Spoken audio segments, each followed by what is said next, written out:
लड़की के साथ, चाहे वो बाजारू हो या जिस्म फरोश, 36 मर्तबा अगर जिना करता है उसके साथ 36 बार,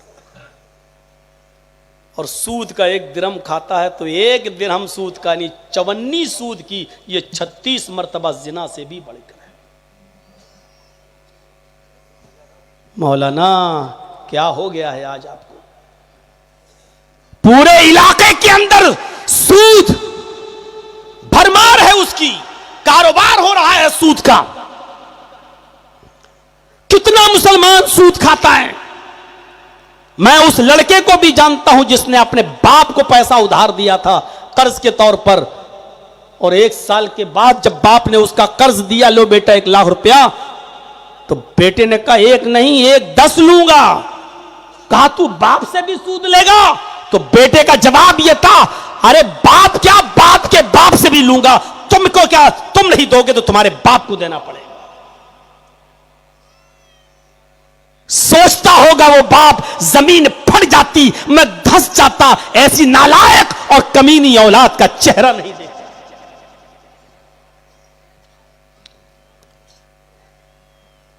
दूसरी हदीस में अल्लाह के नबी सल्लल्लाहु अलैहि वसल्लम ने फरमाया, इब्ने माजा के अल्फाज हैं, अर्रिबा सबऊन हुबन, सूद और ब्याज के 70 गुनाह हैं। सूद और ब्याज के 70 अजाब, 70 गुनाह हैं। जहन्नम में उसकी 70 अजाब हैं। सूद और ब्याज खाने वाले के 70 गुनाह। सबसे हल्का क्या है? हल्के से अंदाजा लगा लो कि सबसे भारी क्या होगा। सूद और ब्याज के जहन्नम में 70 अजाब हैं, 70 गुनाह हैं, 70 दर्जे हैं। ऐसरुहा अयन के हर रजुलुमहू, सबसे हल्का गुनाह, सबसे हल्का दर्जा, सबसे हल्का अजाब उसको सूद और ब्याज का ये होगा जैसे किसी ने अपनी मां के साथ निकाह कर लिया हो। किसी लड़के ने अपनी मां के साथ निकाह कर लिया हो। अयन के हर रजुलुमहू, आदमी अपनी मां के साथ निकाह करे। बताने का मकसद यह है कि मां के साथ कितनी भी बार कलमा पढ़ ले, कितना भी कुरान की आयतें पढ़ ले, कितने लाख कुरान पढ़ डाले, लेकिन मां के साथ निकाह हो ही नहीं सकता है। मां के साथ निकाह जायज ही नहीं है। निकाह मां के साथ, मतलब जिस तरह मां के साथ निकाह करने से निकाह नहीं होता है, उसको हर हाल में निकाह के बाद भी जिना माना जाएगा। तो जो शख्स अपनी सगी मां के साथ जिना कर ले, उसको जहन्नम में जो सजा दी जाएगी, ये सूद और ब्याज के खाने वाले का सबसे हल्का अजाब होगा। इसके बाद 69 अजाब और हैं। मौलाना कलेजा भी निकाल दोगे आप अपना, तब भी हम सुन तो लेंगे लेकिन मानेंगे नहीं। अरे तुम 25 साल से आ रहे हो, अब तक नहीं माना तो अब क्या मानो? नहीं मानो, हम तो बोलते ही रहेंगे। मेरे प्यारे साथियों, अल्लाह के नबी जब सफरे मेराज पे गए, फरमाया मैंने ख्वाब देखा और मुझे ख्वाब के अंदर ये दिखाया गया। एक लंबी चौड़ी हदीस है, पूरी हदीस में नहीं सुना पाऊंगा, उसका एक टुकड़ा बताता हूं कि मैंने देखा जहन्नम के अंदर एक खून का तालाब है, उसके अंदर कुछ लोग गोता लगा रहे हैं, बदबूदार खून पी रहे हैं। बदबू की वजह से वो तैरते हुए बाहर आना चाहते हैं। फरिश्ता एक पत्थर मारता है, ये उस पत्थर के सहारे से बीचों बीच में पहुंच जाता है। फिर बदबूदार खून पीता है, उसमें डुबकियां मार रहा है। फिर किनारे आता, फरिश्ता उसको पत्थर से ढकेल देता, ये फिर बीचों बीच में पहुंच जाता। पूछा अल्लाह के नबी ने, जिब्रील ये खून के बदबूदार तालाब में ये कौन है और ये किस जुर्म की सजा इसको दी जा रही है? ये बदबूदार खून पी रहा है और उसी में गोता लगा रहा है, डुबकियां मार रहा है। फरमाया, आए अल्लाह के नबी, ये वो लोग हैं जो दुनिया में गरीबों का खून पिया करते थे, 100 देते थे, 110 लेते थे। ये वो लोग हैं जो दुनिया में सूद और ब्याज खाया करते थे। इनको गरीबों का खून बहुत पसंद था, उनको चूसा करते थे। आज इनको जहन्नम में यही सजा दी जा रही है। लो पियो खून, कितना पीते हो? पूरा का पूरा तालाब खून से भरा पड़ा है, पियो कितना खून पीते हो? तुम्हें दुनिया में गरीबों का खून चूसने की बहुत आदत थी, पियो कितना खून पीते हो? कुअनफुसकुम व अहलीकुम नारा, अपने बच्चों को भी जहन्नम की आग से बचाओ और अपनी बीवी को भी जहन्नम, बीवी को भी जहन्नम की आग से बचाओ। यही उमर इब्न अब्दुल अजीज हैं। रात की तारीकी में इनकी लौंडी दूध का एक प्याला लेकर आ रही है, अपनी मालिकन को देती है। जैसी मालिकन के हाथ में उमर इब्न अब्दुल अजीज की बीवी के हाथ में दूध का प्याला आया, उमर इब्न अब्दुल अजीज ने पूछा, बीवी ये क्या है? कहा दूध तो मेरे घर में था नहीं, तुम्हारे पास कहां से आया? कहा बैतुल माल से मंगाया है। कहा बैतुल माल में मेरा माल तो नहीं है, सारे मुसलमानों की अमानत है। फरमाया, मेरे प्यारे शौहर, 4 दिन से भूखी हूं, कुछ नहीं मिला, मेरे पेट में बच्चा है, हमल है, आपकी अमानत मेरे पेट में पल रही है। मां कुछ नहीं खाएगी तो पेट का बच्चा मर जाएगा। आज कम से कम ये दूध पी लेने दो, अगले महीने हमें जो राशन मिलेगा 1 प्याला दूध हम बैतुल माल में भेज देंगे। हमने तो बतौर कर्ज मांगा है, हमने उधार लिया, कर्ज के तौर पर लिया, अगले महीने दे देंगे। उमर इब्न अब्दुल अजीज ने कहा, खबरदार, आए मेरी बीवी, अगर 1 कतरा भी दूध का तेरे हलक के नीचे चला गया, आए और फौरन अपनी बीवी से प्याला छीना और अपनी लौंडी को दिया, जाओ बैतुल माल में जमा करके आओ। बीवी कहने लगी, मेरे प्यारे शौहर, मैं अपने लिए नहीं, इस बच्चे के लिए मांग रही हूं, बच्चा मर जाएगा, 4 दिन से मैं भूखी हूं, बच्चे की जिंदगी खतरे में। उमर इब्न अब्दुल अजीज की आंखों में आंसू आ गए और रोते हुए कहते हैं, मेरी बीवी, पेट के इस बच्चे से कह दो, पेट के इस बच्चे से कह दो कि आए बेटा, अगर मुसलमानों की अमानत में खयानत करने के बाद वो दूध से तेरी जिंदगी बचती है, उस दूध से तुझे जिंदगी मिलती है, तो मुझे तेरी जिंदगी नहीं चाहिए, मुझे तेरा वजूद नहीं चाहिए, मुझे तेरा इस दुनिया में आना नहीं चाहिए। अगर तू मरता है तो मर जा, लेकिन मुझे तेरा मरना गवारा है, मुसलमानों की अमानत में खयानत करके हराम माल पिलाना गवारा नहीं है। ये कहकर उमर इब्न अब्दुल अजीज खुद जाते और बैतुल माल के कैशियर से कहते, मेरी इजाजत के बगैर मेरी बीवी को दूध कैसे दिया है? आइंदा ख्याल रखना, अगर नहीं तुम माने तो हम ऐसी सजा देंगे कि चोरी के जुर्म में तुम्हारा हाथ भी कटवा देंगे। मेरी फैमिली क्यों ना हो, तुम जीते जी पूरी जिंदगी में तुम्हें कोई और नहीं मिला, सिर्फ उमर इब्न अब्दुल अजीज का घर ही मिला था इनके घर वालों को जहन्नम में ढकेलने के लिए, तुम्हें कोई और नहीं मिला था, तुम्हें उमर इब्न अब्दुल अजीज का खानदान ही मिला था कि इनको जहन्नम में ढकेलो। आइंदा ख्याल रखना।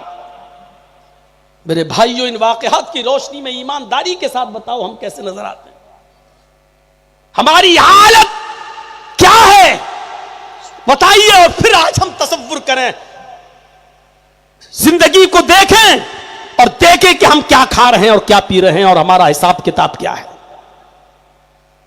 एक तरफ हालात ऐसे, सहाबे किराम की जिंदगी पर नजरें डालो, ये क्यों सोचते हो कि अगर हम ये नहीं करेंगे तो कहां से? अल्लाह ने पैदा किया है, इस दुनिया में उतारा है, तो रिस्क देने का वादा भी उसने किया। तुमसे ज्यादा ईमान तो उसको था, वो एक शायर था, शायर,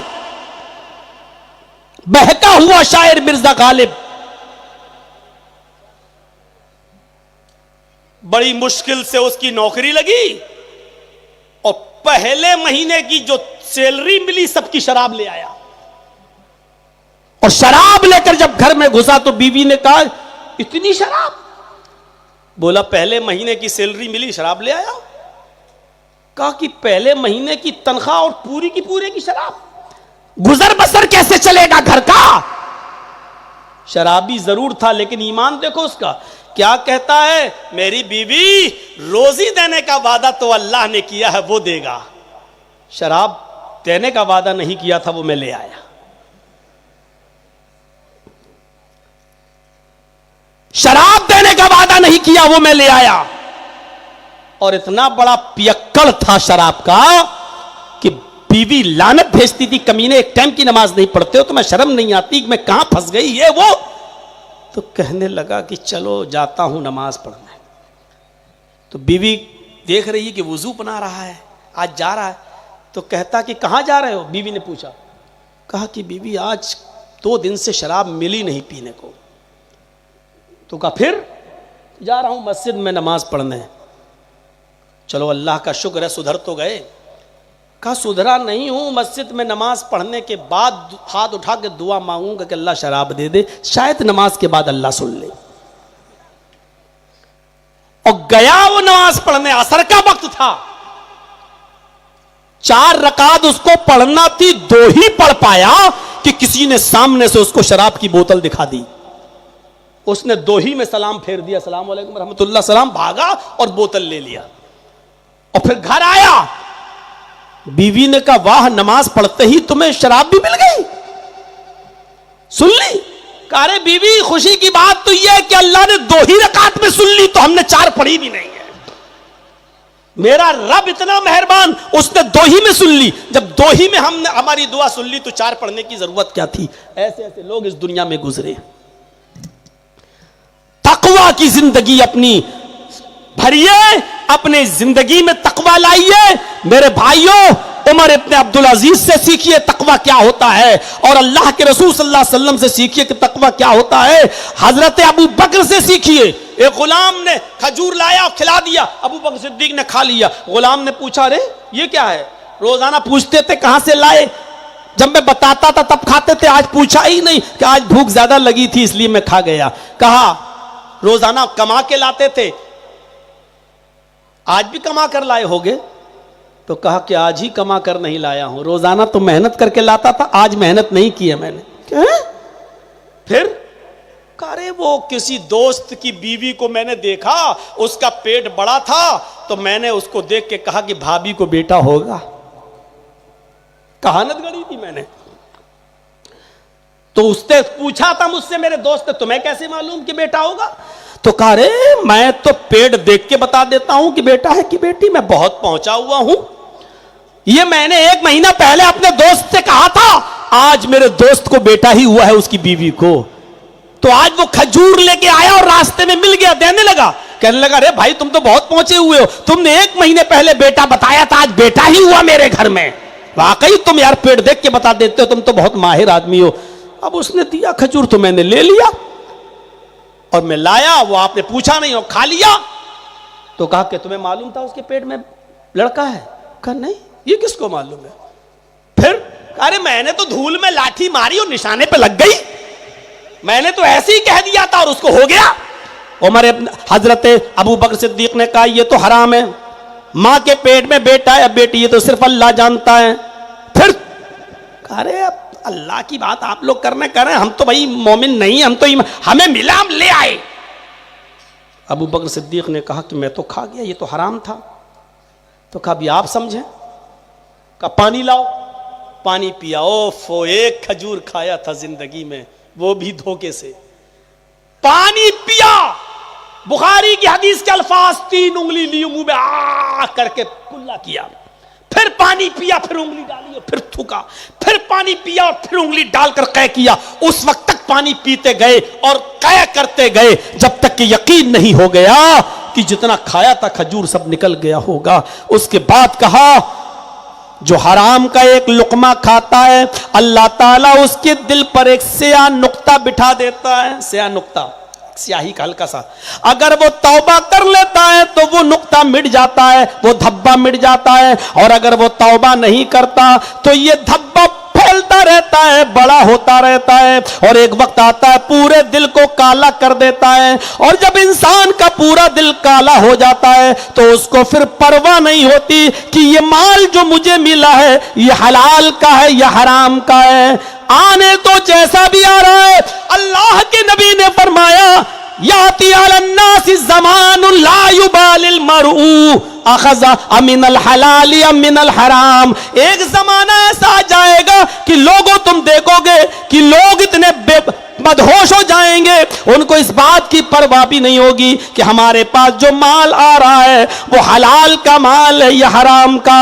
उनको इस बात की परवाह ही नहीं होगी, वो आने दो जहां से भी आ रहा है। आज यही सोच बन चुकी है हमारी, माल जहां से आ रहा आने दो, हलाल का या हराम का हमें नहीं मालूम। मेरे भाइयों, अल्लाह के नबी सल्लल्लाहु अलैहि वसल्लम ने यही तो फरमाया था, वरना अबू बकर सिद्दीक का तकवा तो ये था कि वो उठते बैठते चलते फिरते ये दुआ पढ़ते रहते थे, अल्लाहुम्मा इन्नी ज़लमतु नफ्सी ज़ुल्मन कसीरा वला यग़फ़िरुज़्ज़ुनूबा इल्ला अंत फ़ग़फ़िरली मग़फ़िरतम मिन इंदिका वरहमनी इन्नका अंतल गफ़ूरुर रहीम। आय अल्लाह, मैंने अपने नफ्स पर, मैंने अपनी जान पर बहुत ही ज्यादा जुल्म किया है और मेरे इन गुनाहों को तेरे अलावा कोई माफ नहीं कर सकता।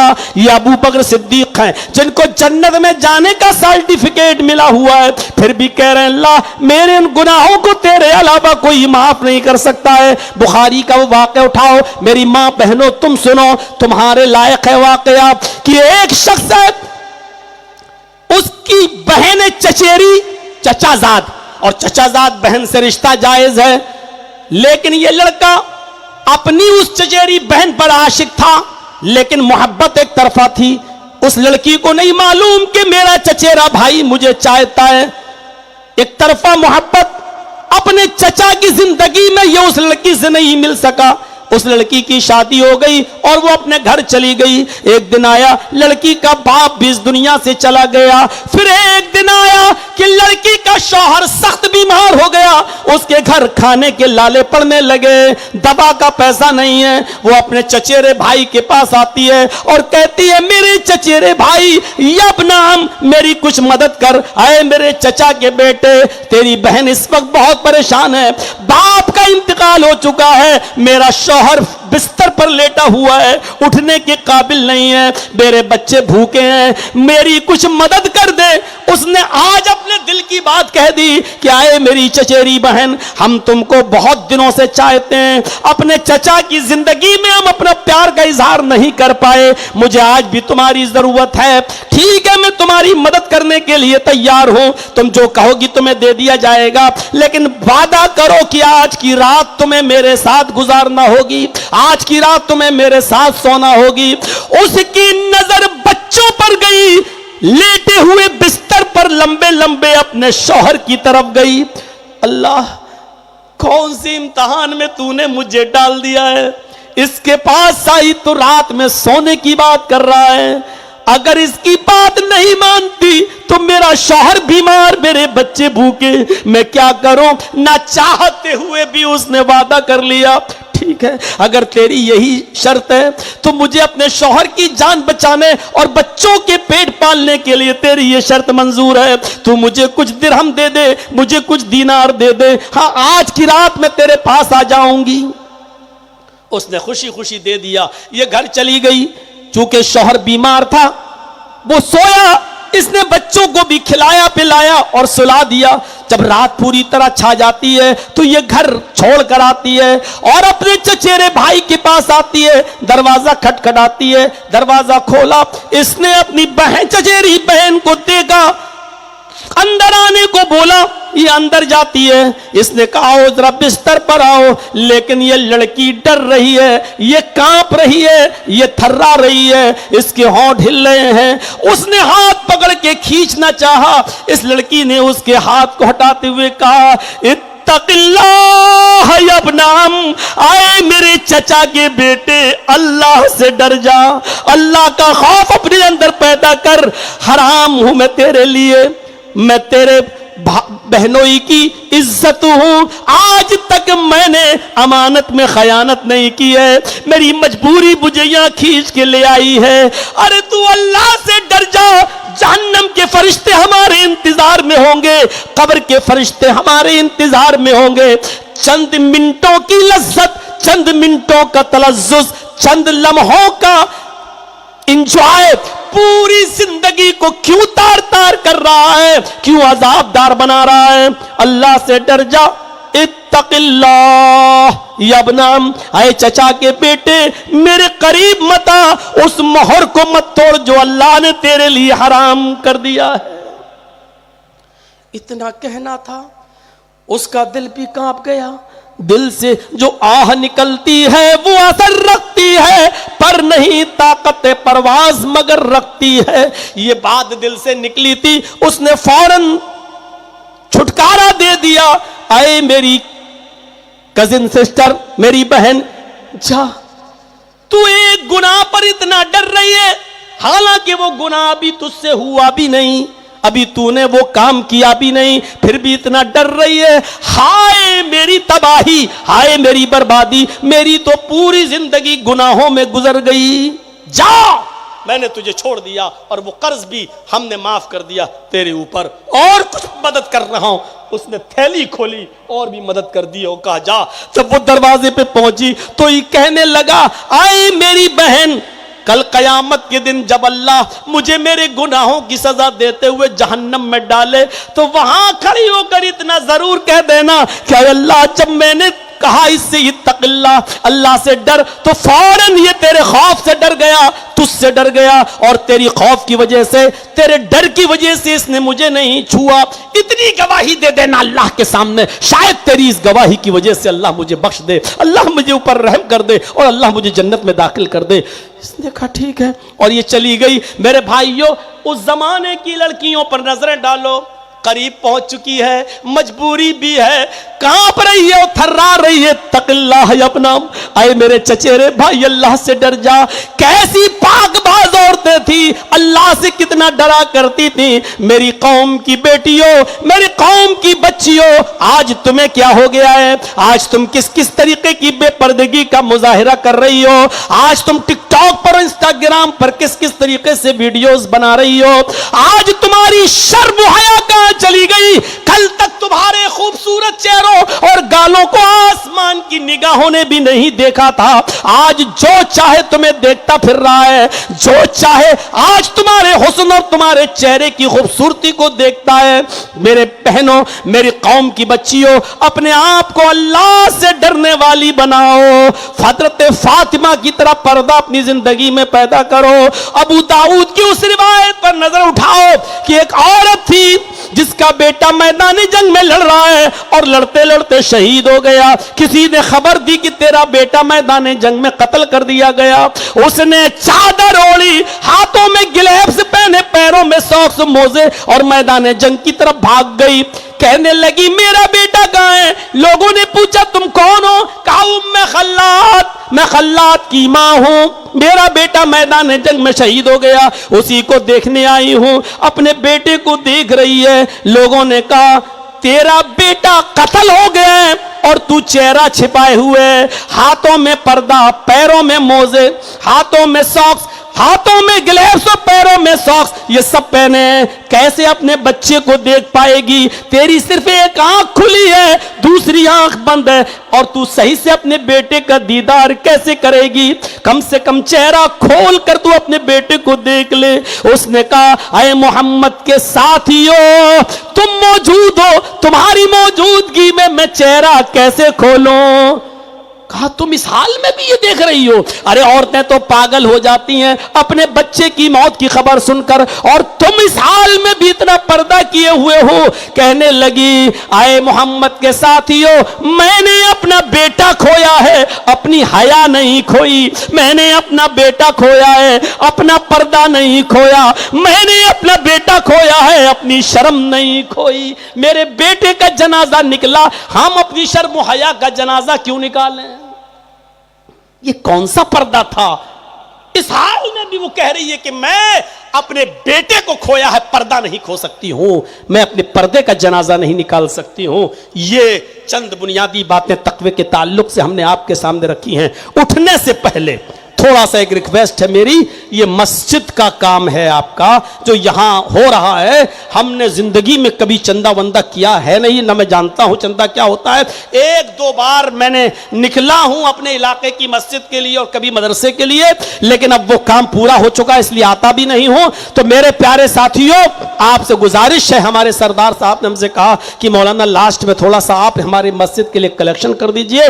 25 साल से आप मुझे बुला रहे हैं और इतनी मोहब्बत आप कि मेरे बगैर आप कोई जलसा नहीं रखना चाहते हैं। आज भी कुछ लोग हमारे पास आए, मौजमपुर स्टैंड से ताल्लुक रखते हैं और वो फरवरी में डेट मांग रहे थे। मजबूरी है मेरी कि मेरी फरवरी में नहीं, और यहां से अब मेरा आज प्रोग्राम खत्म, कल किशनगंज में, परसों बस 2 दिन घर पे रहूंगा और तीसरे दिन के लिए फिर मैं निकल जाऊंगा बीजापुर, सिरसी और बैंगलोर और कर्नाटक के दौरे पर मेरा सफर। तो मेरे भाइयों, थोड़ी देर 12:30 हो रहा है, 12:40 तक मैं आपके स्टेज पर बैठा हुआ हूं और आप मोहब्बत मुझसे करते हैं, तो यह देखना है कि मुझसे आपकी कितनी मोहब्बत है और मेरे कहने पर आप इस मस्जिद का क्या ताउन करते हैं मेरे हाथ पर। यह आप लोग मोबाइल हटा लीजिए क्योंकि अब पब्लिक जब आएगी तो फिर।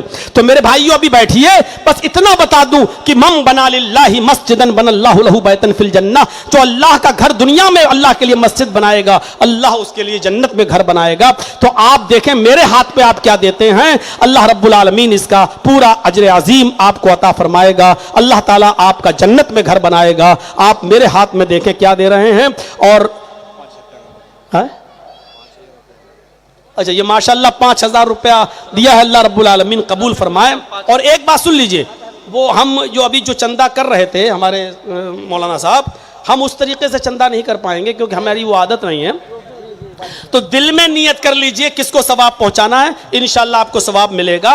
तो आप मेरे हाथ में दें, अल्लाह ताला आपको इसका अजर अजीम अता फरमाए।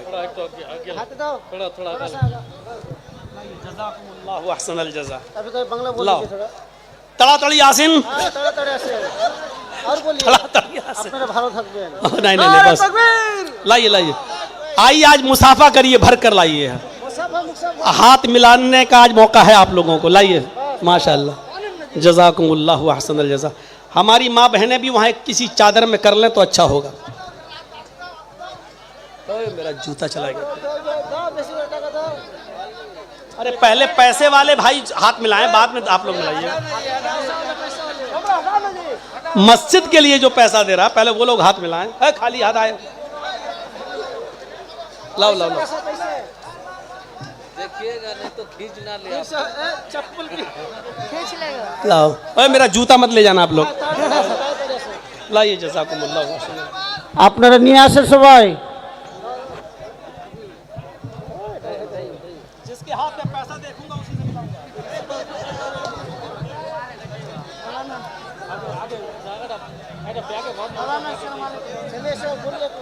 तुम तो स्टेज पे हो पास। হট্টগোল করবেন না, আপনারা আস্তে আস্তে আসেন। संभालिए, संभाल रहे, पैसा पैसा संभाल लीजिए, बस बस। আসেন আসেন, আমাদের শেখ সাহেব আছেন, এখন কিছুক্ষণ দাঁড়িয়ে আছেন, আপনারা আসেন, যার যা ইচ্ছা आप আছে। लोग जो चंदे का वीडियो अरे भाई बना रहे हैं, सेल्फी वाले ये जरा सही नहीं साइड है। हो जाइए।